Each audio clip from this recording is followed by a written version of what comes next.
Welcome, listeners, to another episode of Non-Productive. Tonight, we are going to be talking about often overlooked horror movies that you may have often overlooked. That sounds about right. Yeah, right. I'm Frank. I'm joined in studio by Al, Nate, and Big Papa Pete. How are you folks doing? I'm all right. I'm having a good night. I'm overlooking a horror movie that I've overlooked before. How dare you? Okay. Yes, as a way of starting Geektoberfest, we are going to talk about some of our favorite horror movies that we think occasionally get overlooked or underrepresented in like top 10 lists on the internet. All right, so everyone's assignment was to find a couple of horror movies that they really feel passionate about and they want to educate the rest of us on. Who wants to go first? I'm going to go ahead and say that there's a film I kind of want to talk about, but I don't feel like gets talked about on this station very often. Is Return of the Living Dead. I've never heard of that film. We have never once spoken of it. Really? Oh, okay. I feel like there are probably several interviews we've done with cast members over the years about this seminal work of zombie. Seminal and zombie are not two words I want to put together in the future, but Dun, dun, dun. whatever. This seminal work in zombie filmmaking. But yeah, explore. What was it you called it? Return of the Living Dead? Yes. Starting strong on this overlooked horror movie podcast. No, but seriously, some people have. Well, I feel like it is often overlooked because it's like was sort of a pseudo sequel to like the Night of the Living Dead before George, like not before, but instead of the George Romero films. That's true. It isn't actually in the Romero verse, which is a word that is almost intolerable to say. Not that I don't like George Romero. It's just yeah. But it made a lot of interesting references to the first film in the beginning of the film, and it was just really cool because I like their idea of zombie was just the impossible to kill zombie. It was like, oh, I hit it in the head. Whatever, it's still walking. I cut it into pieces. Whatever, the hand's still coming after you and all this other stuff. That's true. Like, and it was the first time where zombies were like brains and needed brains. It was when they arose from the graves and like skeleton. Like it was weird. It made no sense because like it was like this weird chemical thing. Like it wasn't magic or anything. But it worked like magic. It was just like, there was no reason. You can't scientifically explain why this hand has like sentience and is chasing you down for your brains. Yeah. But it was fantastic because it seemed so insurmountable. There was no grab chainsaws and go to work. It was, we're dead. It was just the slow, eventual, we're all gonna die, and that was just awesome, and a great sense of humor about it too. Awesome fun soundtrack. Yep. Yeah, a lot of interesting rules were set up in that movie. Yep. That we've kind of just adopted as a given. Most notably, the zombies eat brains thing. Yep. Yeah. I agree with you. I think that is a zombie movie that people do not pay nearly enough attention to. And it's one of our favorites. So we had a soft one right off the bat. That's a nice way to set the pace of this. Does anyone have another horror movie, perhaps one that's a little deeper cut? Well, the movie I actually want to talk about is not so much because the movie itself is particularly good. I mean, it's not a horrible movie, but it's exactly kind of what you think it is. It's called Crybaby Lane, and it's actually from, I do believe, 1999, or at least late 90s. And it was put out by Nickelodeon. So Nickelodeon put out a horror movie in the late 90s? They put out a new horror movie every year for Halloween. Oh, I guess if you call those horror movies, well, sure. Yeah, are they really horror movies? No. Are they scary movies? If you're 9, maybe. This was like one of the better ones, so I'm told. I haven't watched a lot of the early Nickelodeon horror movies, but I'm told it's definitely up there because it came out in, like mid-October, October 21st, something like that, but not actually on Halloween. And a bunch of parents called in and they talked about how their kids had nightmares, the standard fare where parents complain. And Nick decided to just pretend the movie never existed and completely cut their losses. Really? Yes, the movie was never released on VHS, DVD, anything like that. In fact, there was actually kind of a weird thing where if every time it was edited onto their Wikipedia page, it would mysteriously vanish within a week. So you're telling me that Nickelodeon had, a long history of like corny, fake kids Halloween films. actually put out something that was so terrifying, they had to erase the history of it. And then there was like this secret conspiracy of possibly ghost magic that prevent it from being documented anywhere. Well, that's the thing is at the time, and I remember being in high school and being really into this because, I just thought it was neat that there was this movie that they refused to let people, remember existed. And at the time, it was like, I don't know if people are just kind of screwing around and taking it down to further the legend. But then in 2011, I do believe, because it was right before I moved to China, 2011, somebody actually found the movie on a VHS at a yard sale, and so they uploaded it to YouTube. And this sounds like an urban legend. I know. Wasn't this movie originally called Candle Cove? No, it's the remake. You can find all of this on the internet. I swear it's true. You can find it on the Wikipedia page, probably, I guess. And within 24 hours of it being uploaded to YouTube, Nickelodeon copyright claimed it. Oh, wow. So it went down and it went down and it went down. And eventually, you just had to download it from somebody's Dropbox. And I think it's actually up on YouTube now. I think eventually they did just kind of give up because everybody, by that point, everybody was like, no, we found the movie.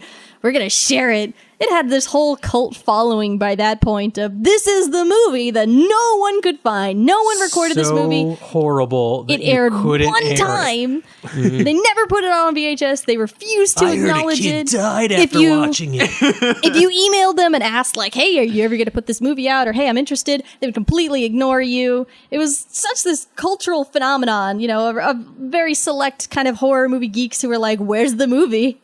Why can't we find it? That's so weird though. It's like you gotta expect so many Are You Afraid of the Dark clearly gave kids nightmares. It had to. Oh yeah. But to sit there and be like, no, this one movie, man, we can't own that. That's too much. We straight up did some stupid stuff in that. What's in this movie? Do you have a kid getting dropped into vats of oil and you see flesh melting off of him? Well, what the movie's actually about, just very kind of basically, is it's called Crybaby Lane, which would let you think it's about that crossing where if you stop on the railroad tracks, you'll get handprints on the back of your car, because that's what that is. It's not about that. It's actually completely irrelevant. The name of the movie is actually totally irrelevant. There's no lane? There's no baby? The lane is not relevant. There's really no baby. There is kind of a baby, but they don't stay a baby for more than 5 seconds. Is Do they cry? No, not really. There was an evil twin and a good twin, and they were Siamese twins, so they were fused. And one of them died, and the other one, the good twin, I think, didn't.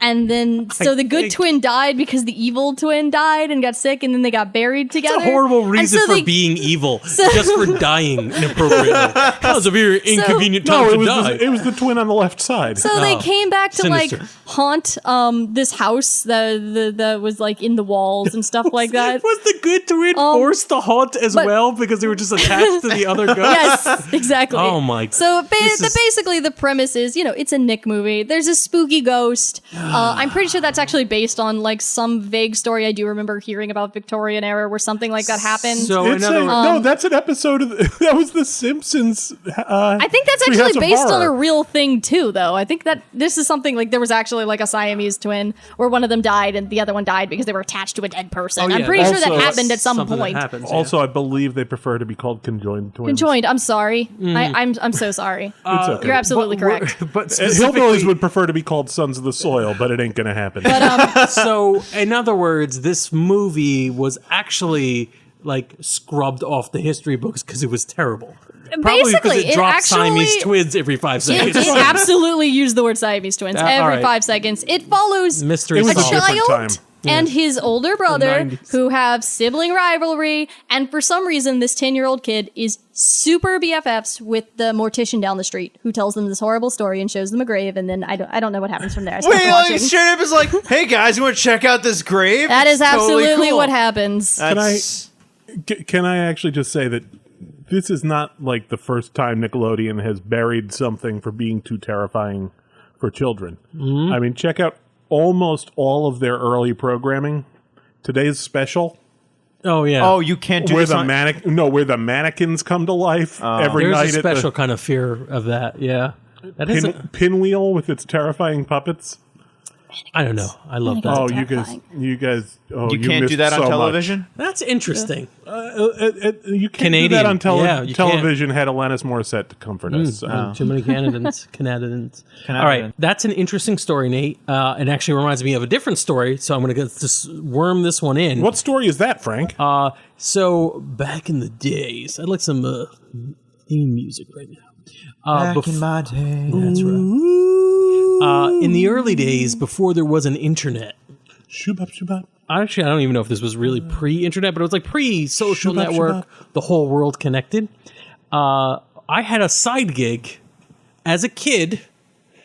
This is so embarrassing. Somehow along the line, I got a reputation for being the person who could find a piece of media that no one has ever heard of. So, again, before the internet, this was a more common phenomenon where you saw something or played something or whatever when you were a kid, and you only remember pieces of it, and you don't quite remember the entire thing, but you keep telling people about it, and no one knows what you're talking about. I was in a similar place to you. Yeah. I know what you're talking about, Frank. You know that situation, right? Mm-hmm. So I distinctly remember having long conversations with the older kids at the video rental store, trying to like unravel these mysteries of these like cable shows What was the name of that show? Yeah, what was the name of that movie? Was this a real thing? Did I dream it? And oftentimes you'd watch these movies like secretly late at night without anybody knowing, so you'd only get pieces of it in the first place. This kind of thing, by the way, is why the Candle Cove creepypasta works. Right. Oh, absolutely. Yeah. It just sort of like worms its way into your head. So one of the things I was very good at uncovering, and this wasn't the first thing, but it was just like whoever these people are who are out there desperate to find this one TV show they watched as a kid, they somehow found me. I think at the time it was like a Yahoo message board group or something like that. And I would get requests where people would describe the thing, and I try to figure it out and do my own research. And the one I'm remembering right now for our horror themed show is a episode of the ABC Weekend Special called Red Room Riddle. And in this story, it was about a young boy. I barely remember it. It was a young boy who's moving into a neighborhood, or he and his friend are in this neighborhood, and there's that haunted house in the neighborhood that everybody dares each other to go touch the door, knock on the door, or whatever. And they try to do that. They try to get... there's a series of dares happen, and those kids end up trapped in the house for a time. And the way ABC Weekend Special worked, for those of you who don't know, was like early 80s. It would air on television, and it would usually be like a multi-part story based on a book. So if you missed 1 week, you'd have to wait until it re-aired in its entirety. Which it just didn't do. Yeah, it didn't do it in any kind of reliable way. So and of course these things would end on cliffhangers, and specifically the cliffhanger that was described, there's a point where the kids who are trapped in the house see a room it's entirely red. Everything is red, and then there's like a weird filter that shows up over the camera where everything looks red, and then there was maybe a dragon or a devil dog or something that comes out of the house and tries to kill them, and possibly does kill them. I'm imagining a tasty cake, by the way. And this is all I had to go with. I found a copy of the Red Room Riddle, a VHS copy that a library that wasn't in my local library had. I had it interlibrary loaned to my library. Then I have two VCRs matched up in tandem, made a copy of the tape, because it was like it wasn't like, it was obviously a produced copy of the tape, but it wasn't something you could just buy in the store anymore. Right. Nobody was producing it anymore. And so you felt justified. I felt justified. Also, I rob people all the time at gunpoint, so it's fine. Yeah. And had to mail the VHS tape to this person who was looking for the film. So I'm seeing it on YouTube now, and what's happened is I can't be 100% certain of this, but I'm pretty certain a lot of the things I see on YouTube, they're like these rare things no one's ever heard of. I think a decent amount of them have come from my recovered VHS tapes. It's like, I'm pretty sure I remember that skip. Yeah, things like that. Amazing. So it's interesting. I can't remember how the story ends, but I do remember, I will say this. I was old enough when I found the VHS that when I watched it, and I was really excited to see this like creepy thing, the first time I saw it, I was like, oh, well, that's all. Do you want to know what the ending is? Sure. Turns out the room is actually blue and black. No! Topical. There you go. No. Not even. Yeah. So yes, I also have an experience of watching or having like frightening memories of a thing from childhood that was probably not that frightening. Did they mention Siamese twins like every other? I'm sure they use a bunch of other racial slurs or actual racial slurs. I don't know what they did. It was the 80s. It was the 80s. Yeah. I'm sure somebody was called something inappropriate. Oh my. All right. Anyone else got one? Pete, do you have something? I do have one. I have one that was one of the first indie horror films, low release films that I ever really got into. I've never been a big horror guy, but I over the years, especially working with the Lad Idiots, I've slowly kind of gotten into it. And one of the first ones that hooked me was a film from 2002 called May, starring Angela Bettis. Jeremy Sisto was in it also. And a young Anna Faris. Oh, really? Yes. Was what year was this again? This was 2002. So this was post Scary Movie, wasn't it? Yeah. Yeah. All right. Okay. Interesting. Yeah. Actual Scary Movie, post Scary Movie. Yeah. Ba-da-ba-ba. It was directed by Lucky McPhee. And not Anna Faris. Angela Bettis is the star, the titular May, who is kind of a socially outcast girl, a lot of social problems. Right. Likes making dolls. Ew. That's That's pretty much all I'll say about it. But it's a very interesting psychological kind of horror piece. How so? I don't know how to answer that question. And that there probably aren't a lot of zombies and ghosts in it. Yeah. All right. No zombies, no ghosts. I'm imagining it's just like, It's about your fears interacting with other people and what can go wrong and trust issues. That's Very cool. I can't say an awful lot without giving the plot away, which I don't want to do. right. Because watching this whole thing unravel, and it's not particularly difficult to guess where it's going to go, but seeing the process is what really makes this film. That's interesting. So it's not, you wouldn't quite call it a series of twist endings in it or anything like that, but No. but it's just creepy. Yeah. All right. It's I would almost describe it, you go in there knowing that it's a horror movie and expecting a horror movie, then it's like watching a train crash in slow motion. Oh. It's like you know what the end result is going to be. And you just see it unraveling slow. Everything unravels very slowly, and there's nothing you can do to stop it. Sounds fun. Yeah.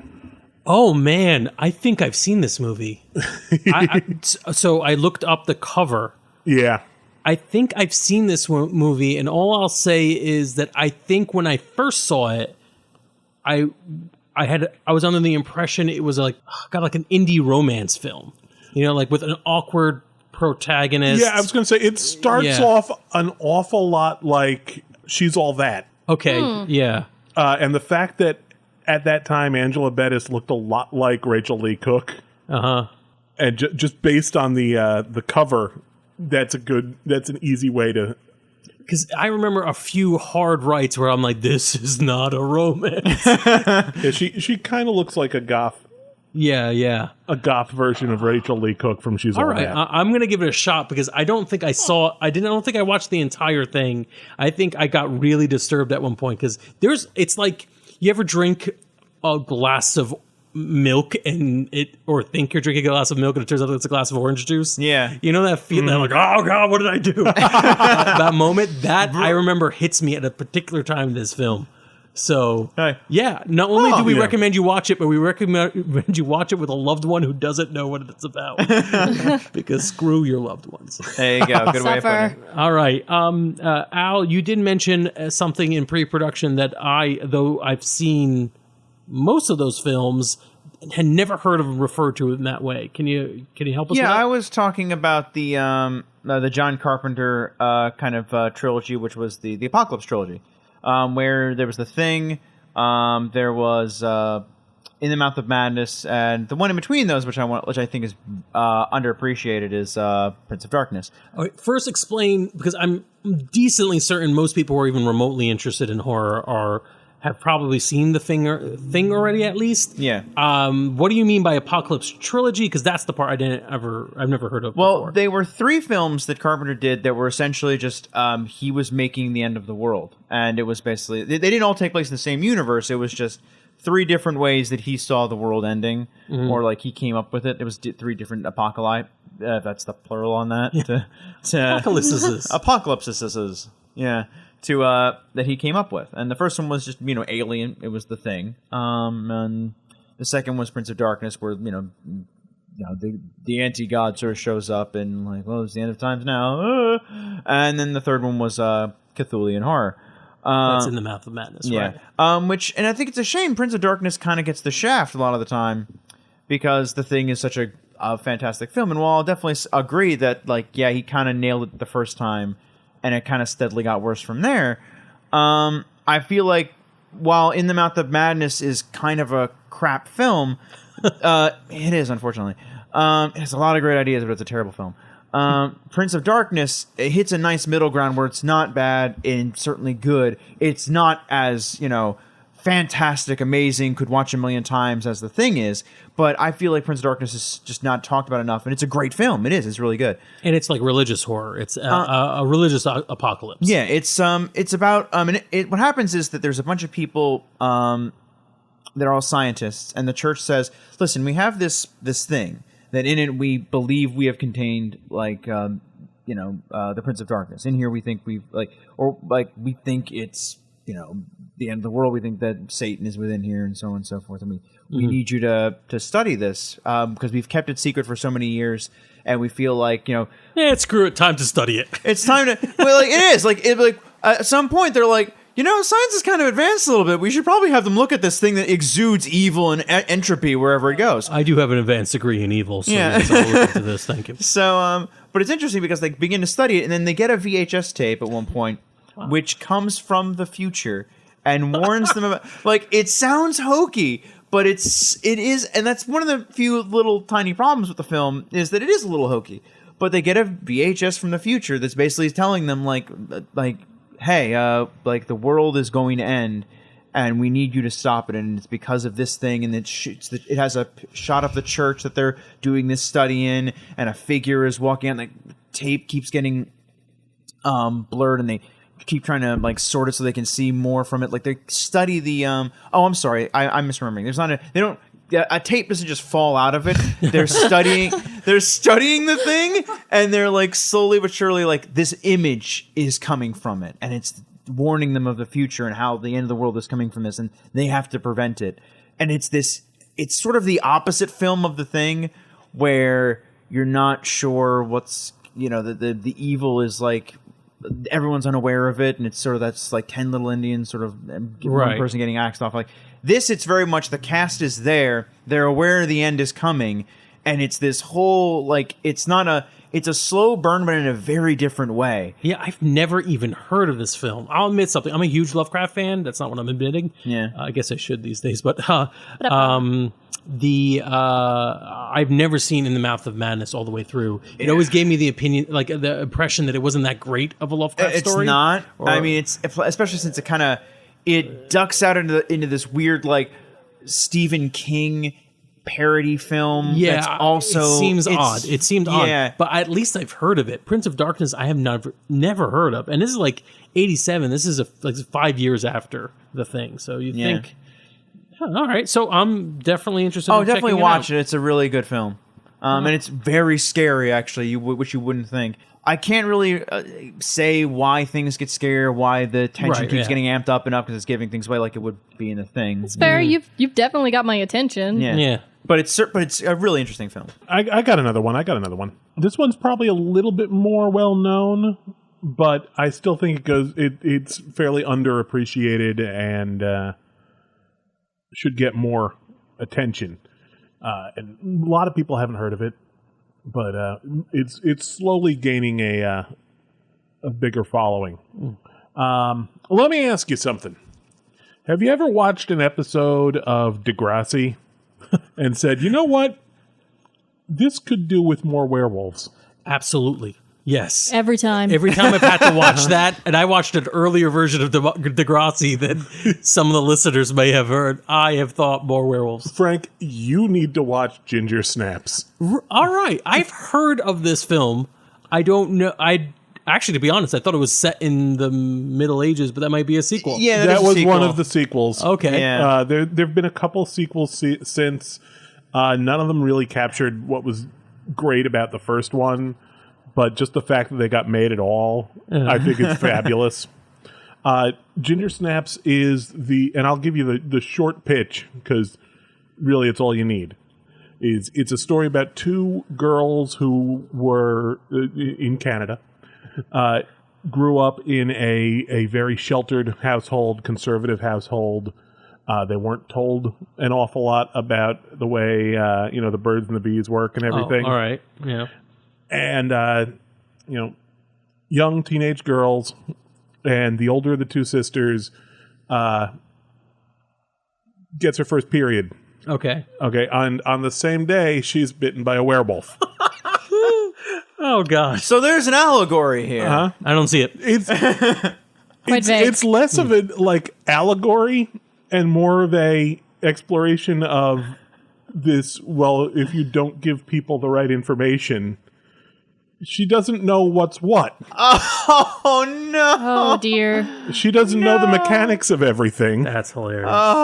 And there's this she doesn't understand what changes are coming about because of what. Oh no! All right. That's awesome. And it's that's really all you need to know about it, and it's the aftermath of that. Yeah.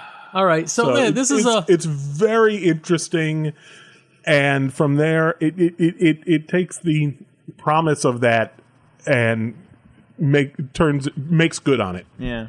It's not just a high concept, Right. if you want to call it that, thing that doesn't deliver. I wasn't, but but it delivers, and it's not. It's hard to say. I don't know if I'm describing it crudely. I just but imagine it's not handled crudely. It's not crude humor. I just okay, so imagine the yeah. scene from American Werewolf in London where instead of the guy transforming, it's a woman, and it's like, I'm becoming a woman now. It's semi what it is. Oh God! Why? maybe not quite as stupid. No, it's not that stupid. But this is not happening in a world where werewolves are commonplace. Gotcha. Werewolves are legends, like in the real world. I gotcha. Oh my God, that's hysterical though. Jesus. Interesting. I would say I always just assumed it was a sexy werewolf movie. I never thought it'd have this layer to it. So I'm curious to watch it. It's not very sexy. Yeah. There's a little bit of it, but as far as horror movies go, this definitely doesn't fall on the really sexy. So it's not spectrum. a Friday the 13th, is what you're saying. Yeah. I guess it's a not. teenage sex romp movie. Yeah. Very good. Nate, do you have another one for us? I'm a big fan of Korean horror movies. I mean, a lot of people are. There's a lot of really, really solid Korean horror films out there. One I saw really recently was called The Silenced. It came up on Netflix. I'd never heard of it before. It had a ton of stars. And I was like, all right. And it was a really interesting movie with this really, really slow build of kind of red herring stuff going on all over the place. And you're not quite sure what's going on until like the very end. And you are absolutely not prepared for what it actually ends up being. There's physically no way for you to know what it is. Like, it's definitely all there. It's not like, oh, it's a total left turn. It's just, oh, this is really not what I have been taught by horror movies to expect from scenarios like this. And it was really, really cool. That's neat. It had really interesting characters. It was about a lot of, it was about a lot of preteen kind of, or teenage girls. Teenage girls? Yeah. Middle They're teenage, preteens. probably 15, 16, I guess, actually, in retrospect. So it's a lot of girls. They're living in a boarding school during in Korea during the occupation. So there's a lot of things going on, like a lot of different conflicting elements. There's people that, the girls don't talk about. There's the rules they're living under, and then rules that they've put upon themselves, and you don't always know which ones are which, which ones the school have put on them, which are the things the girls themselves have just promised never to speak of again. There's all these different kind of things of, is this a spooky ghost, or is this girls are mean? There's a romance plot between two of the girls going on that's really cool. There's a lot of really interesting kind of things. Seems like it's really deep. It's It's a really deep movie. It's not as fun of a romp as, like a lot of older 80s horror movies can be. It's definitely kind of a psychological horror movie. It's got some jump scares in it. But it was definitely like the first movie I sat down in a while and was like, wow, this is really scary. So it's no Crybaby Lane. No, it does not quite measure up to that level of what am I watching? But, it was really solid. Really interesting. That was actually a really good film. It was a really good movie. Yeah. All right, so I know you're all in suspense for the film I want to talk about. Yes, Frank. But we're out of time, so no, I'm joking. Again, it's always hard to determine what you, the listener, thinks is a deep cut. Like, I don't know if we're right if we just described your last Netflix queue. But the film I want to talk about that I think most of the people, at least at the table, have not seen is a Spanish language film called The Orphanage. It came out around 2007 by J.A. Bayona. This movie is what I would call a classic ghost story. And by that, I mean it's probably unlike most of the horror films you will have ever seen, especially those that feature ghosts. In fact, I'm almost hesitant to call this a horror movie, because while there are certainly many frightening elements in the story, and you should go in there expecting a horror movie, don't go in there expecting like a romantic comedy, the real terrifying thing that happens throughout the narrative isn't necessarily the supernatural and how it affects us directly. It's more about the mortality of man. And it is terrifying, sad, sweet, and just totally unexpected.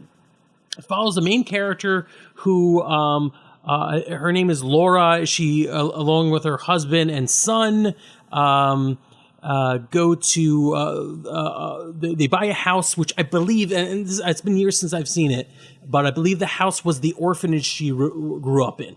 Like, it's since been shut down and repurposed, and she bought it. And I think her intent is to make it a home for like disabled children. When they're in the home, it's clear that there are spirits in the house, and it's the typical horror movie. The spirits in the house are, of course, creepy children. And that those spirits are affecting the family in some way, especially her son. The son goes missing at some point during the plot, and that's what the majority of the story is. It's a lot like Poltergeist, in that the main character, the little girl, goes missing, and that drives a lot of the action and the tension of what's going to happen, and do the supernatural creatures out there have an effect on our world? Can they kill people? Are they after us? Will she get her child back? It's the classic story of them versus us, the supernatural versus this mother trying to protect her child, but it turns the entire thing on its head. It is a beautiful film. Go in there expecting a ghost story, watch it, and then come back and comment on this podcast, because I really want to know what people think. I think it's one of my...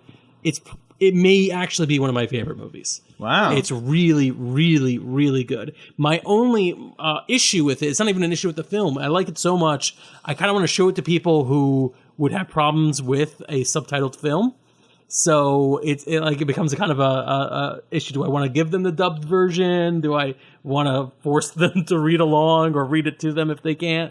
It's a tough one. It's the perennial problem of a foreign film, but a film that's foreign to the people you want to see it. But The Orphanage, an amazing movie that I think one of the threads that takes us through all the movies we talked about is that there has to be something about it, either anecdotal from your personal history, like Crybaby Lane, or just like something about the film itself that has to take the genre and twist it around and give you something you didn't expect. If it's not something different, it's not going to be scary anymore. I just think we as an audience have become too familiar with the classics, classic stories out there. If you're not getting something completely different and unexpected, I don't think you get something that's scary. I don't know if I completely agree with that, though. I feel like there are definitely films out there that do the formula well, and I feel like if you do the formula well enough, you can succeed. I feel like, I know I've seen haunted house movies that are very similar to other haunted house films, but they're still good. They're still great haunted house films. And I feel like when they try to be different is when they start to fail. It depends on whether you want to be scared, whether you want the horror movie to scare you, I think, as opposed to taking you to a dark place. Yeah. Crimson Peak recently was probably the most recent retread I can think of a real haunted house movie. Right. And didn't scare me for a second, really. But it was gorgeous. Yeah. That's what I hear. Just watching it, it was like watching a beautiful painting unfold with, a very macabre subject matter. I would say it's good, but it didn't scare me. Yeah, for me, like I agree with Pete, because when I think back at any modern attempt to do let's say a universal horror film, they could be loving like tributes to it, including like Bram Stoker's Dracula, the not recent, but the famed remake. Oh God, no, Frank! It's more than 20 years ago. I know, it's really a lot. It's been a while, but like it's beautiful, and yes. You could salute it as an homage. I don't know if I've actually watched that and am scared of it at all, even 20 years ago when I saw it. Can I just say something about that? A quick tangent? Sure. I recently, just this past weekend, as a matter of fact, watched a little bit of it, and I forgot, or I didn't realize at the time, just how painfully obvious it is during the train scenes that is a model train. Oh, yeah. Oh, yeah. I mean, that was it looked like a fairly well-constructed model train set, but it was obviously a model train set. Brief aside, that actually might be an effect of the quality of film we're seeing these days. Often you'll see movies that looked good in their original special effects when remastered, let's say in Blu-ray or whatever. I was trying out the HD capabilities on my system. And it brings out all those. Try watching the original Spider-Man, the movie in Blu-ray. You're like, wow, that is obvious. Yeah. I have owned the Amazing Spider-Man, the original 2001 Spider-Man movie on Blu-ray for at least 7 years now. I still haven't watched it. It's hard. But yeah, I feel like I don't think Al's wrong. I just can't immediately think of any examples where like, all right, this is a good standard type of horror movie that fits a certain framework that I think does a great job of doing it. You know what I think it is you can make a really solid movie and maybe even a scary movie, if you're following the formula, but what you can't really make is a really memorable movie, They don't always stick to you. Like Crimson Peak, so I'm told, was a really fantastic movie by the people who went to see it. They say it wasn't scary, but it was really good. But how often do people talk about Crimson Peak? And that was made by, huge popular people. Yeah. And I think that one is on top of the, you can make a solid horror movie following the formula, but people aren't really going to feel the need to talk about it because there's really nothing to say. I don't know. I mean, you look at what the movies are, the terrible freaking franchise, Paranormal Activity. Paranormal Activity. Okay. I hate to say it, but people are talking about those films, and I don't necessarily agree that they're great films. All of them. I'll agree that maybe one or two of them are actually pretty good. Like, I remember really enjoying 3, but beyond that, I don't really remember anything else. I think that feeds what Nate is saying, because like I think the first movie comes out and is somewhat memorable, and then the rest of them were like, yeah, it's a movie where there's video camera. Yeah, that's exactly what I'm saying. I remember when the first Paranormal Activity came out, I went to see it in theaters, and it was absolutely something new because nothing happened until the very end of the movie, and you didn't see stuff like that at the time. It was totally new to see this movie in this format.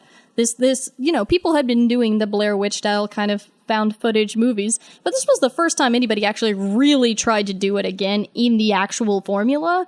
And they had that low tonal thing that really only worked in the theaters, where it would you would feel it in your spine, and that was done really well. And I mean, I didn't really like the movie, but it was original.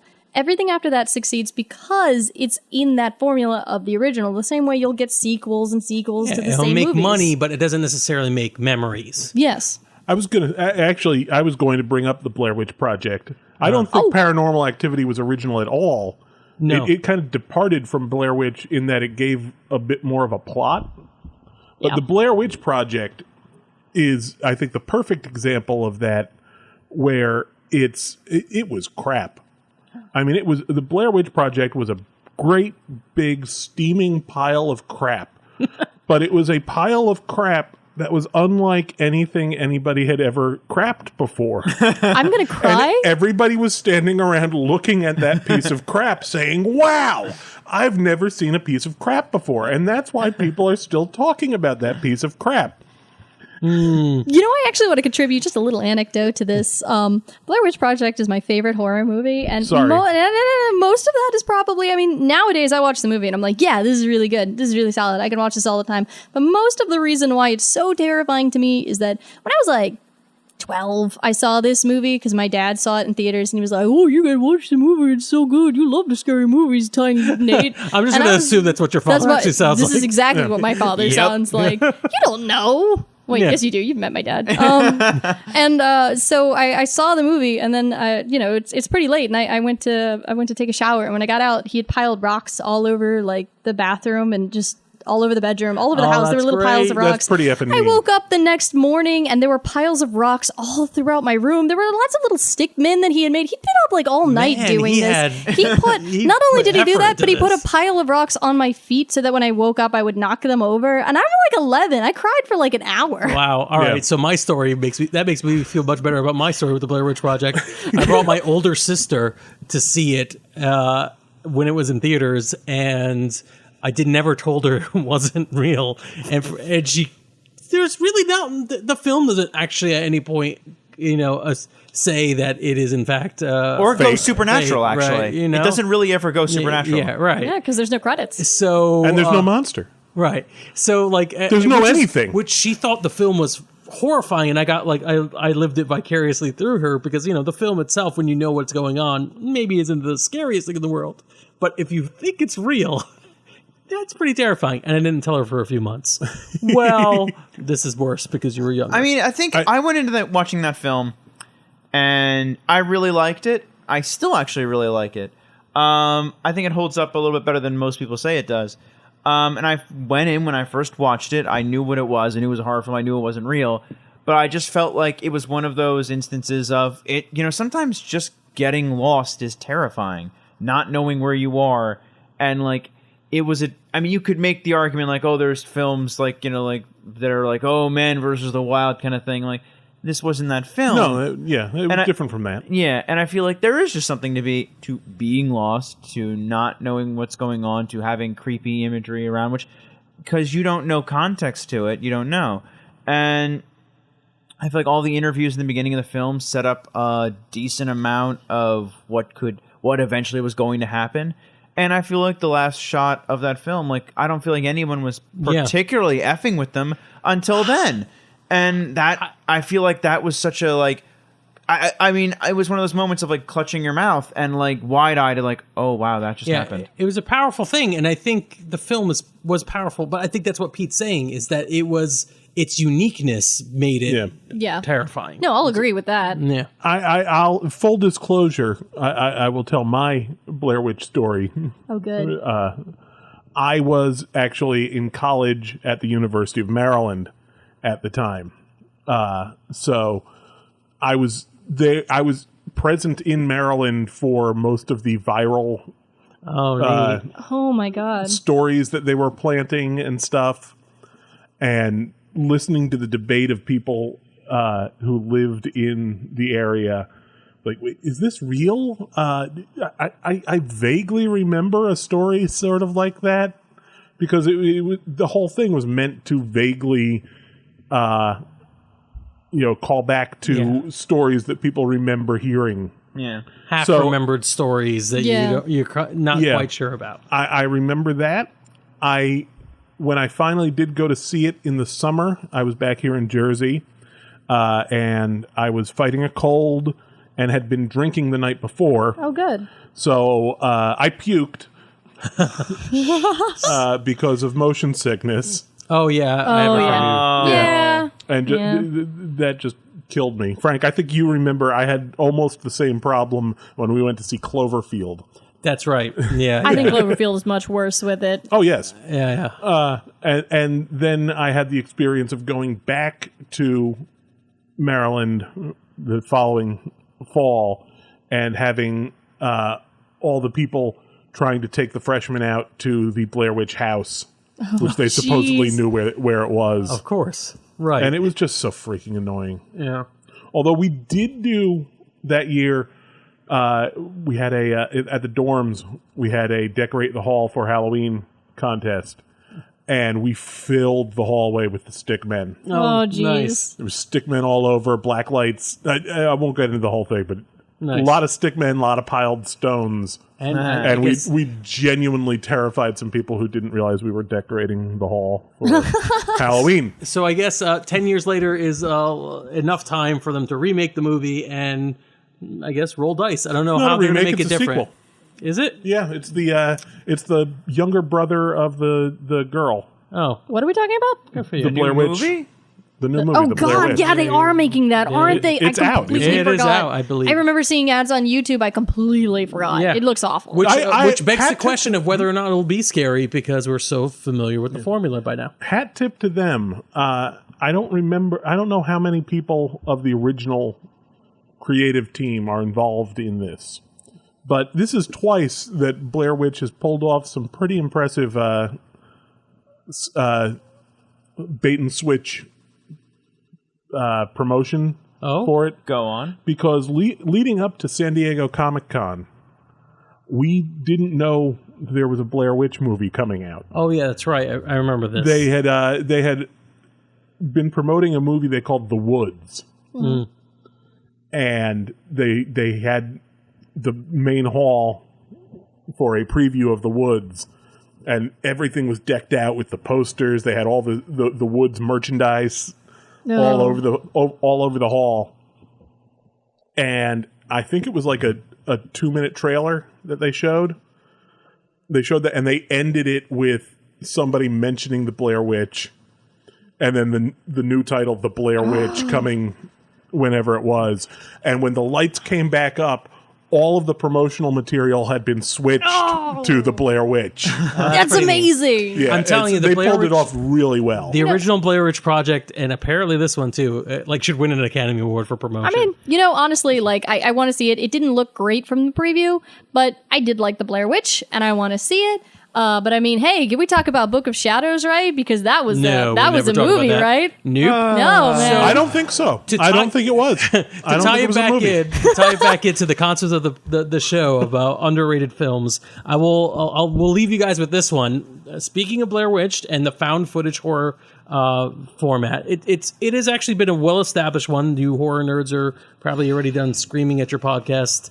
Cannibal Holocaust 1980 was probably the first one. What? I haven't heard about that film in ages. Yeah, no, it kind of makes sense. Wasn't that a musical comedy? Didn't the director get arrested for that one? Well, yeah, in some places I think it's banned because people believe it's real. Yeah, which is not. I do believe. But remembering. here's the story I actually want to leave you with.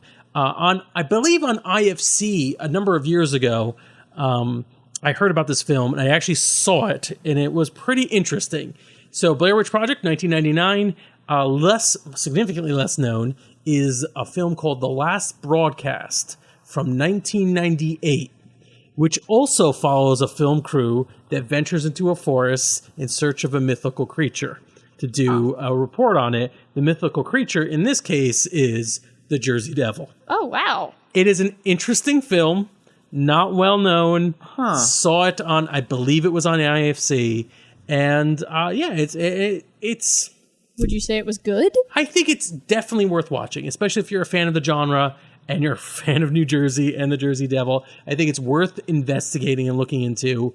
And, it's this little indie film that didn't quite make it as big as the Blair Witch Project, but possibly for coincidence, and promotion, it just wasn't as well known. Yeah, but very interesting. So thank you guys for sharing your horror film recommendations. If you out there in our listening audience have any horror film recommendations for Geektoberfest, please leave it in the comments of this podcast, and we will review it and then judge you based on what you've said. Indeed. Yes. Yeah.